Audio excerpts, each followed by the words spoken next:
आप सभी का स्वागत है हमारे YouTube channel biology with Saurabh में।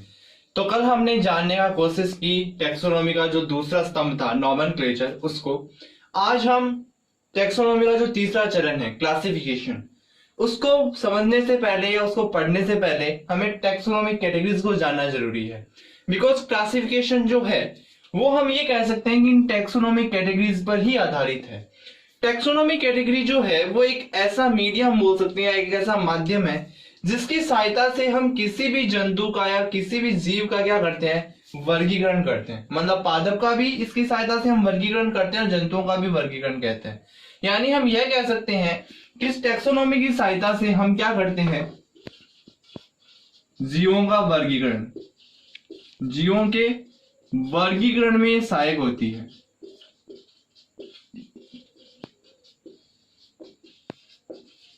टेक्सोनॉमिक कैटेगरीज जो है वो जीवों के वर्गीकरण में सहायक होती है। टेक्सोनॉमिक कैटेगरी जो है उसके अंदर 7 पद होते हैं। यानी मुख्यतः हम ये बोल सकते हैं मुख्यतः 7 पदों से मिलकर टेक्सोनॉमिक कैटेगरी का फॉर्मेशन होता है। और हर एक पद को, ये जो 7 पद है, इसमें प्रत्येक पद को एक स्पेसिफिक नाम से जाना जाता है। प्रत्येक पद को क्या होता है, एक स्पेसिफिक नाम से जाना जाता है और उस पद को हम क्या बोलते हैं, टैक्सॉन। ये जो 7 मुख्यतः पद है जिनकी सहायता से हम किसी भी जीव का क्या करते हैं, वर्गीकरण, उसमें हर एक पद टैक्सॉन के नाम से जाना जाता है। और ये टैक्सॉन वर्ड जो है वो यूज, अब हम बात करते हैं यूज बाय, इस टैक्सॉन वर्ड का यूज किसने किया। तो देखिए टैक्सॉन वर्ड का यूज सबसे पहले एनिमल्स के लिए, किसके लिए, एनिमल के लिए, फॉर एनिमल, एनिमल के लिए टैक्सॉन वर्ड का यूज सबसे पहले एडोल्फ मेयर ने किया। किसने किया, एडोल्फ मेयर ने। ये नाम आप नोट कर दीजिए बिकॉज कई बार नीट के अंदर जो है जब आउट ऑफ सिलेबस क्वेश्चंस आते हैं तब ये क्वेश्चन पूछा जाता है। बिकॉज ज्यादातर हम ये बोलते हैं कि नीट के अंदर जो क्वेश्चन पुटअप होते हैं वो एनसीईआरटी बेस्ड होते हैं, यानी एनसीईआरटी से ज्यादा क्वेश्चन पुटअप होते हैं। इसीलिए बायो के लिए एनसीईआरटी को ही प्रीफर किया जाता है, स्टूडेंट्स को भी, कि आप एनसीईआरटी को ही पढ़िए ज्यादा से ज्यादा। बट कुछ एक क्वेश्चन क्या होते हैं, कई बार एनसीईआरटी से बाहर आते हैं, तब भी ऐसे क्वेश्चन जो है वो पुटअप होते हैं। बिकॉज ये एनसीईआरटी में नहीं दिया गया है कि जंतुओं के लिए सबसे पहले टैक्सॉन वर्ड किसने काम में लिया। तो टैक्सॉन वर्ड जंतुओं के लिए सबसे पहले एडोल्फ मेयर ने काम में लिया था। और यदि बात करें प्लांट की, तो प्लांट के लिए सबसे पहले टैक्सॉन वर्ड का यूज एच.जे. लैंड ने किया था। इन दोनों ही साइंटिस्ट के नाम आप नोट कर लीजिए, स्टार मार्क कर, बिकॉज ये दोनों क्वेश्चन कई बार जो है वो पुटअप कर लिए जाते हैं जब हमें जो पेपर है एग्जाम है उसका थोड़ा परसेंटेज हाई रखना हो। ठीक है, मान लो थोड़ा सा मीडियम या हार्ड लेवल का पेपर बनाना हो तो ऐसे क्वेश्चन पूछ लिए जाते हैं। तो ध्यान रखना टैक्सोनॉमिक कैटेगरी जो है वो क्लासिफिकेशन में हेल्पफुल होती है ऑर्गेनिजम्स के। मुख्यतः इसमें 7 पद यानी 7 टर्म्स होते हैं, हम बोल सकते हैं 7 स्टेप्स होती है। हर एक स्टेप को क्या है, टैक्सॉन कहा जाता है। और टैक्सॉन का सबसे पहले यूज एनिमल के लिए एडोल्फ मेयर ने और प्लांट के लिए एच.जे. लैंड ने किया था। अब हम जानने का प्रयास करते हैं कि वो 7 पद जो हम बोल रहे हैं इतनी देर से कि 7 स्टेप होते हैं, वो 7 स्टेप हैं कौन कौन से। तो देखिए इनमें से जो 7 स्टेप है उसमें से 6 तो सिमिलर होते हैं प्लांट के लिए और एनिमल्स के लिए। एक जो टैक्सॉन है वो हम प्लांट के लिए अलग उस वर्ड यूज में लेते हैं और एनिमल्स के लिए अलग वर्ड यूज में लेते हैं। जो 7 पद है, आपने संगीत में सरगम सुनी होगी, सा रे ग म प ध नि सा। ठीक है, ये भी 7 ही होते हैं। तो सारे ग म प ध नि, जिस तरीके से एक सरगम चलती है वैसे ही इन 7 को हम एक इस सरगम के रूप में बोलेंगे कि कभी भी आप मतलब ये है ऊपर नीचे ना हो। क्यों, बिकॉज एक क्रम में क्या होता है इनको याद रखना जरूरी होता है। कई बार आपसे लिए पूछ लिया जाता है कि टैक्सोनॉमिक कैटेगरीज का असेंडिंग ऑर्डर बताइए, यानी हमें एक निश्चित क्रम में बताना होता है कि इसके बाद में ये स्टेप आएगा, इसके बाद में ये आएगा, इसके बाद में ये आएगा। या कई बार ये पूछ सकते हैं कि टैक्सोनॉमिक कैटेगरीज का डिसेंडिंग ऑर्डर बताइए। तो आपको पता होना चाहिए कि क्रम वाइज किसके बाद में क्या आता है। तो जैसे हमें संगीत में पता होता है कि सा रे ग म प ध नि सा, सा के बाद में रे आएगा, रे के बाद में क्या आएगा। तो देखो हम यहाँ पर एक सरगम बनाते हैं इन 7 पदों की, ध्यान रखना। वो सरगम कुछ इस प्रकार से है, KDCOFGF।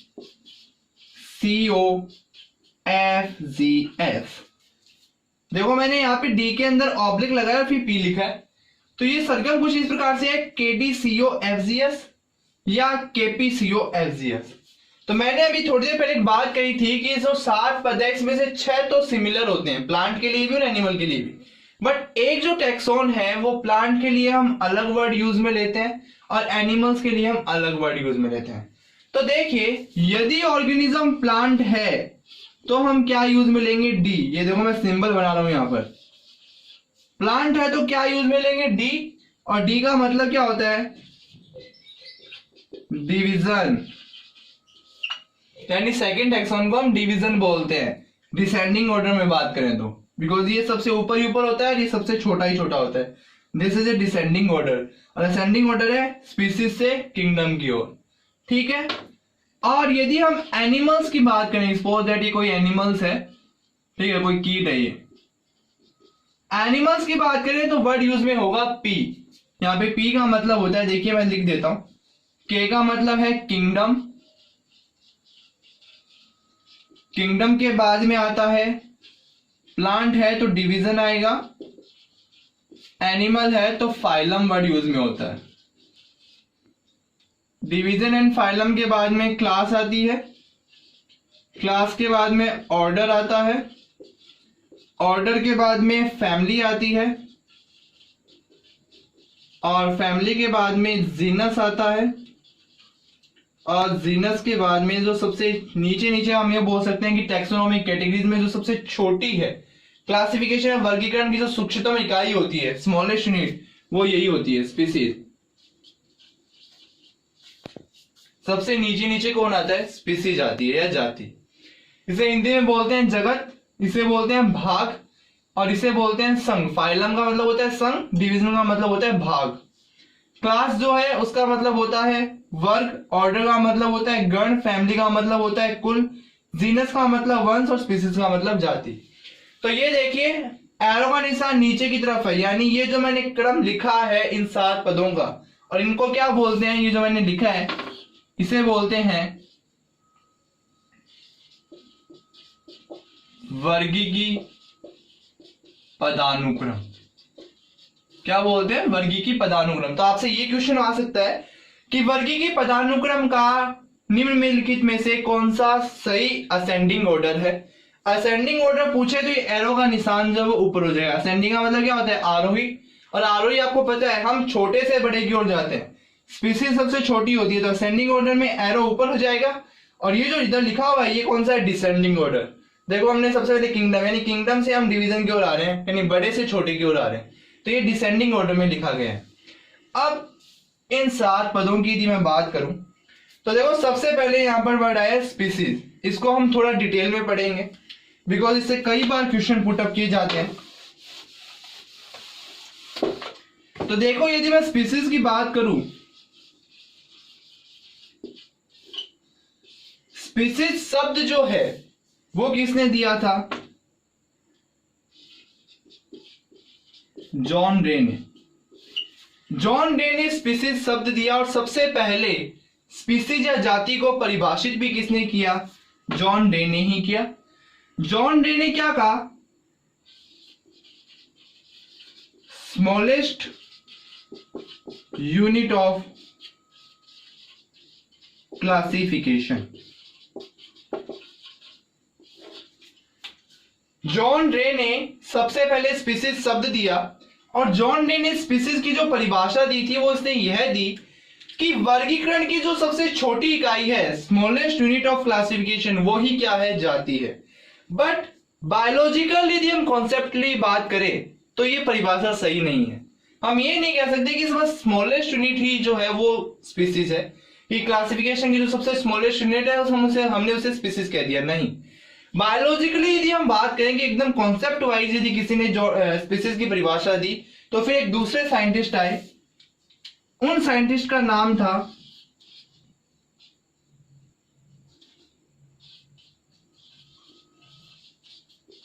Ernest mayor. Ernest mayor नामक एक साइंटिस्ट थे जिन्होंने क्या कहा, स्पीसीज की बायोलॉजिकल कॉन्सेप्ट डेफिनेशन दी। ठीक है, उन्होंने ये कहा कि प्रजाति जो है वो है कि जीवों का ऐसा समूह है जो आपस में क्या कर सके, जनन कर सके और अपने समान नई संतति उत्पन्न कर सके। उन्हें हम क्या बोलते हैं, एक ही जाति के जीव। ठीक है, यानी जाति वो है कि जाति जो है वो जीवों का ऐसा समूह है जो आपस में जनन कर सके और अपने समान नई संतति उत्पन्न कर सके। उन्हें क्या कहते हैं, जाति। ये परिभाषा किसने दी, अर्नेस्ट मेयर ने। और अर्नेस्ट मेयर ने जो स्पीसीज की परिभाषा दी उसे क्या बोलते हैं, बायोलॉजिकल कॉन्सेप्ट्स परिभाषा, बायोलॉजिकल कॉन्सेप्ट्स डेफिनेशन। इस स्पीसीज का बायोलॉजिकल कॉन्सेप्ट्स किसने दिया, ये क्वेश्चन नीट के अंदर कई बार पुटअप होता है, तो उसका आंसर क्या होगा, अर्नेस्ट मेयर। स्पीसीज का बायोलॉजिकल कॉन्सेप्ट किसने दिया, अर्नेस्ट मेयर ने दिया। अब अर्नेस्ट मेयर का नाम आया तो इनसे जुड़ा हुआ एक क्वेश्चन है जो काफी फेमस क्वेश्चन है, आपको हर एक सीट्स में मिल जाएगा और हर एक जो बुक होती है ऑब्जेक्टिव क्वेश्चंस की बायोलॉजी की, उनके अंदर भी क्वेश्चन आपको मिलेगा।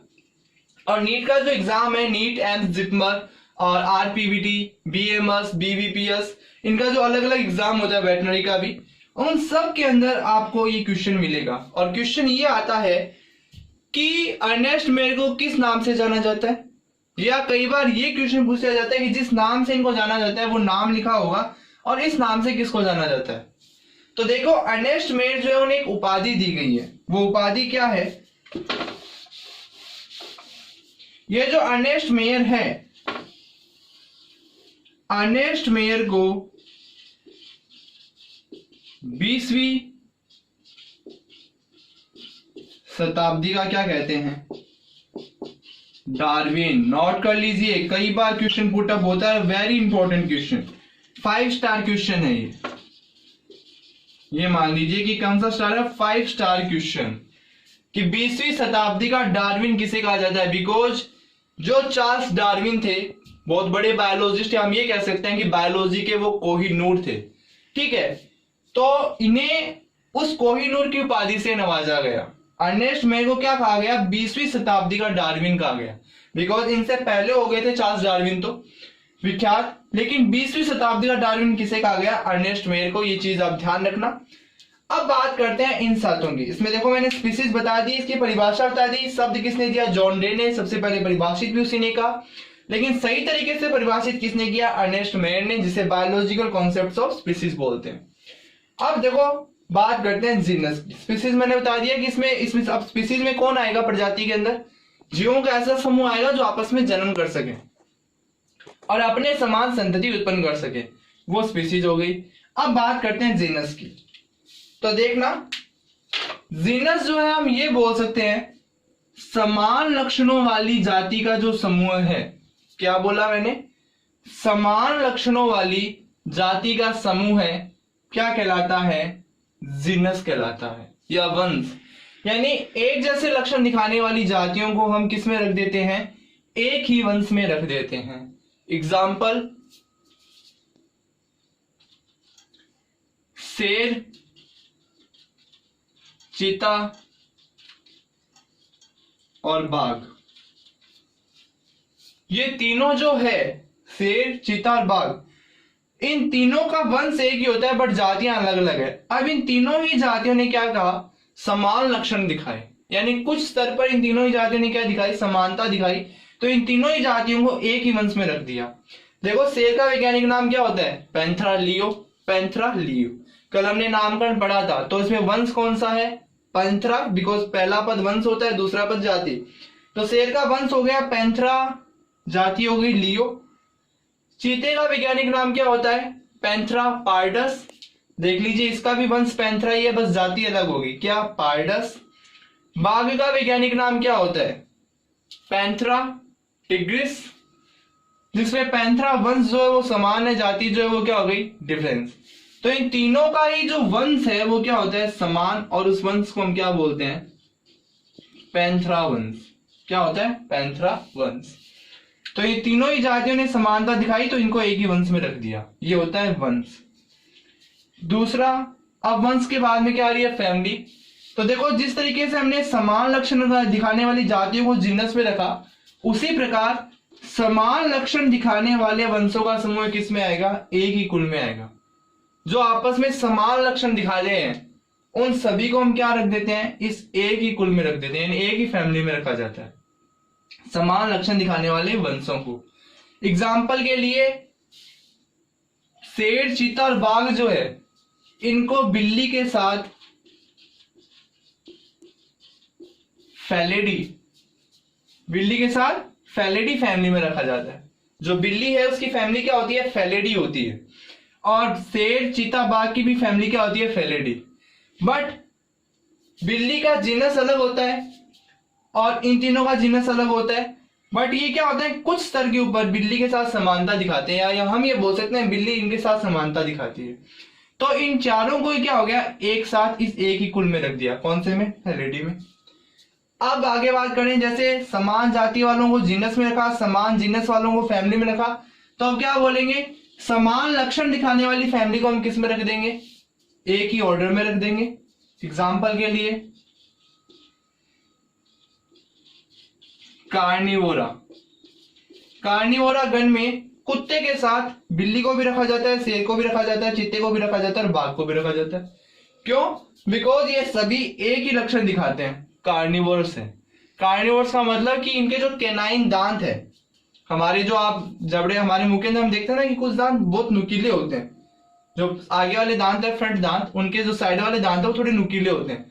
और आपने कुत्ते का, शेर का, चीते का या बिल्ली को कभी गौर से देखा है तो इनको जो आप देखोगे तो इनके वो जो दांत है, तीखे जो दांत है वो काफी बड़े बड़े होते हैं। ठीक है, क्यों, बिकॉज ये मांसाहारी है यानी कार्निवर्स है, इसलिए उनके दांत तीखे होते हैं। तो उस लक्षण के आधार पर इन सभी को, बिल्ली को, शेर को, चीते को, बाघ को और कुत्ते को एक ही किस में रख दिया, ऑर्डर में, एक ही गण में रख दिया। और गण कौन सा है, कार्निवोरा गण। क्योंकि ये सभी क्या है, ये अलग अलग कुल के हैं, बट ये सारी कुल क्या होते हैं, एक जैसे लक्षण दिखाते हैं, इसलिए इसको किस में रख दिया, ऑर्डर में। क्योंकि कुत्ता जो वो कैनेडी कुल में आता है और बिल्ली और ये सब फैलेडी कुल में आते हैं, तो फैलेडी और कैनेडी कुल को एक साथ किस में रख दिया, कार्निवोरा गण में। अब आगे चलते हैं क्लास पर। तो वही कॉन्सेप्ट, समान लक्षण दिखाने वाले गणों के समूह को हम किस में रख देंगे, एक ही वर्ग में रख देंगे। कि भाई ये जो है वो एक जैसे लक्षण दिखा रहे हैं तो इनको हम किस में रख देते हैं, एक ही वर्ग में रख देते हैं। और एक ही वर्ग कौन सा है, स्तनधारी। बिल्ली को, कुत्ते को, शेर को, चीते को, बाघ को, इन सबको किस में रखा गया है, स्तनधारियों में। क्यों, क्योंकि इनमें स्तन ग्रंथियां पाई जाती है। तो देख लीजिए, इनको एक ही वर्ग में यानी मैमल्स में रख दिया। तो अलग अलग लक्षण दिखाने वाले गणों को हमने क्या कर दिया, एक ही इसमें रख दिया, किसमें, क्लास में, कौन से में, स्तनधारी में। अब देखो स्तनधारी में हम भी आते हैं, यानी कुत्ते को, शेर को, चीते को, बाघ को, इन सबको हमने किसके साथ रखा है, हमारे साथ रखा है। क्यों, क्योंकि उनके अंदर और हमारे अंदर एक स्तर के ऊपर समानता है। वो क्या है कि उनमें भी स्तन ग्रंथियां पाई जाती है और हमारे अंदर भी स्तन ग्रंथियां पाई जाती है। जबकि हम एक दूसरे से क्या है, डिफरेंस, हमारी जाति भी अलग है, जीनस वंश भी अलग है, फैमिली भी अलग है, ऑर्डर भी अलग है, ऑर्डर भी अलग है। बट ऑर्डर लेवल, जब हम क्लास लेवल के ऊपर आए, ऑर्डर से ऊपर आए क्लास पर, तो हमने एक लक्षण के अंदर समानता दिखा दी। इसलिए समान लक्षण दिखाने वाले ऑर्डर्स को हम क्या करते हैं, एक ही क्लास में रखते हैं, तो इसलिए उनको हमारे साथ स्तनधारी में रख दिया गया। अब आते हैं फाइलम पर, क्योंकि जंतु की बात करेंगे तो फाइलम पर आएंगे, प्लांट की बात करेंगे तो डिवीजन पर आएंगे। वही कॉन्सेप्ट, समान लक्षण दिखाने वाले वर्ग को हम किस में रखेंगे, एक ही फाइलम में, एक ही संघ में रखेंगे। एग्जाम्पल के लिए जैसे कॉर्डेटा, बिल्ली, कुत्ता, शेर, चीता, बाघ, हुमंस यानी मानव, ये सब कौन से में आते हैं, कॉर्डेटा संघ में आते हैं। क्यों, क्योंकि हमारे अंदर पृष्ठरज्जु मेरुदंड पाया जाता है, खोखली तंत्रिका तंत्र पाया जाता है और गिल छिद्र पाए जाते हैं। कॉर्डेटा होने की निशानियां है ना ये तीनों लक्षण, और ये तीनों के तीनों लक्षण कुत्ते में, बिल्ली में, शेर में, चीते में, बाघ में हमारे अंदर पाए जाते हैं। तो समान लक्षण दिखाने वाले स्तनधारियों को या समान लक्षण दिखाने वाले वर्ग को हम किस में रख देते हैं, एक ही संघ में रख देते हैं, और वो संघ कौन सा है, कॉर्डेटा। और हमारे साथ साथ इस कॉर्डेटा में और कौन कौन आते हैं, जैसे हमने बोल दिया मेमल्स, मेमल्स के साथ साथ कौन आते हैं, एविस भी आते हैं, एविस के साथ साथ रेप्टाइल्स भी आते हैं, रेप्टाइल्स के साथ साथ पीसीज भी आती है, पीसीज के साथ साथ एम्फीबियंस भी आते हैं। क्लास अलग अलग है, एम्फीबियन क्लास अलग है, पीसीज क्लास अलग है, रेप्टाइल्स क्लास अलग है, एविस क्लास अलग है और मैमल्स क्लास अलग है। अलग अलग वर्ग होते हुए भी, अलग अलग क्लास होते हुए वो कुछ लक्षणों पे और समानता दिखाई, और उन सभी समानताओं के कारण इनका एक समूह बना दिया, और उस समूह को हमने क्या बोला, फाइलम, और नाम क्या दे दिया, कॉर्डेटा। Chordata phylum. हम सब किसमें आते हैं, कॉर्डेटा फाइलम में। और समान लक्षण दिखाने वाले संघों को हम किस में रखते हैं, एक ही किंगडम में रखते हैं। और किंगडम जो है वो सर्वोच्च होता है वर्गीकीय पदानुक्रम में। ठीक है, जैसे हम किस में आते हैं, एनीमिलिया। अब एनीमिलिया में क्या हो गए, छोटे से छोटा जो कीट है उससे लेकर समुद्र में पाए जाने वाले जीव से लेकर हम ह्यूमंस तक सब किस में आ गए, एनीमिलिया में। क्योंकि अब हम सब में क्या है, जो जीव जंतु होने की निशानियां वो हम सब में पाई जा रही है। हम इस स्तर पर क्या हो गए, एक समान हो गए। तो इस तरीके से ऊपर से चलता रहता है।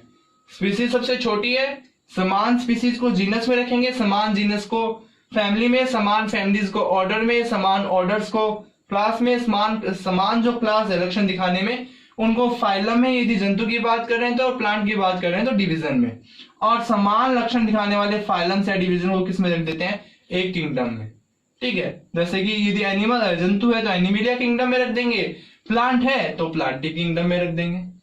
ठीक है, जब हम आगे क्लासिफिकेशन पढ़ेंगे तो हम जानेंगे कि कितने प्रकार के किंगडम होते हैं। जैसे 5 kingdom classification, 6 kingdom classification, 3 kingdom classification, वैसे अलग अलग क्लासिफिकेशन है। बट ये जो वर्गीकृत पदानुक्रम है वो कुछ इस प्रकार से होता है। इस प्रकार से जीवों का समूह बनाया जाता है। जो हमने शुरुआत में बात की थी कि जीवों को वर्गीकृत करने के लिए हम लाइब्रेरी की तरह समूह बना देते हैं, तो वो जो समूह है वो इन 7 पदों का यूज कर बनाया जाता है। ठीक है, अब एक चीज जो है वो आपको बस और समझनी है, वो ये है कि जैसे जैसे हम स्पीसीज से किंगडम की ओर जाएंगे वैसे वैसे समान लक्षणों की मात्रा क्या होगी, घटती जाएगी। ये चीज ध्यान रखना कि जैसे जैसे हम स्पीसीज एस से के की ओर जाएंगे समान लक्षण क्या होंगे,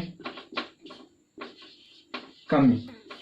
समान लक्षणों में क्या आएगी, कमी आएगी जैसे जैसे स्पीसीज से के की ओर जाएंगे। ये कई बार क्वेश्चन पूछा जाता है कि मान लो एसेशन रीजन की क्वेश्चन आ गई, उसमें कथन ये है कि वंश में समान लक्षणों की जो मात्रा है वो जाति से कम पाई जाती है। या मान लीजिए ये क्वेश्चन आ गया कि फैमिली के अंदर समान लक्षणों की जो मात्रा है वो वंश की तुलना में कम पाई जाती है। क्या ये कथन सही है? तो वो कथन सही है। क्यों? क्योंकि मैंने कहा है कि जैसे जैसे हम स्पीसीज से किंगडम की ओर जाते हैं वैसे वैसे समान लक्षणों में क्या आती है, कमी आती है। यानी कहने का मतलब ये है कि हमने बोला कि समान लक्षणों वाले वर्ग को हमने किस में रखा, एक ही फाइलम में रखा। तो हो सकता है कि जिन जिन वर्गों को हमने इस फाइलम में रखा है वो सभी वर्ग आपस में 3 से 4 लक्षणों में समानता दिखा रहे हो। ठीक है, लेकिन समान लक्षण दिखाने वाले संघ को हमने किसने रखा, एक ही जगत में रखा। यहाँ पर जो समानता दिखा रहे हैं वो संघ आपस में हो सकता है केवल 2 या 1 ही लक्षण में समानता दिखा रहे हो।